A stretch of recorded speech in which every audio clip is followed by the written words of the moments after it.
আপনারা চলে এসেছেন। আরে দাদা ভালো আছেন? আরে দিদি আপনি কখন আসলেন? ভালো আছেন? ম্যাম ভালো আছেন। এটা মহা বিপদের মধ্যে পড়েছি। এই নাটকটা শুরু করার দায়িত্ব আমার উপরে এসে পড়েছে, বুঝলেন? তাহলে দাদা দেরিটা করে শুরু করি, কি বলেন? হ্যাঁ শুরু করবো। উপস্থিত সাধুজন সাবধান। সুফি সাধক আর সহজিয়া বাউল ফকিরের মায়ার আবির মাখা জনপদে আধার নেমেছে। অদ্ভুত এইখানে এই দেশে আপনাদেরই মতো সাধুজনের বেশে কতিপয় বেদরদি আজকাল সূর্যাস্ত থেকে সূর্যোদয় অব্দি তাণ্ডব লীলা করে মানবিকতাকে বিপন্ন করে চলেছে।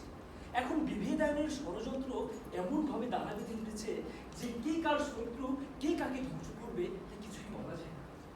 অদ্ভুত দম বন্ধ করা বাতাস, সে বাতাসে পুরো গন্ধ, আর আর্তনাদের নিনাদ মাখা লোনা সময়ের দীর্ঘশ্বাস।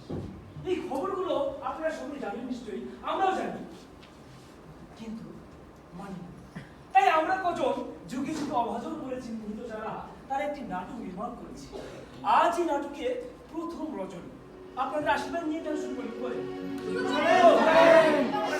পুরনো এককালে রক্তপাত মুখ সামন্ত আমলে। একটু অপেক্ষা করুন।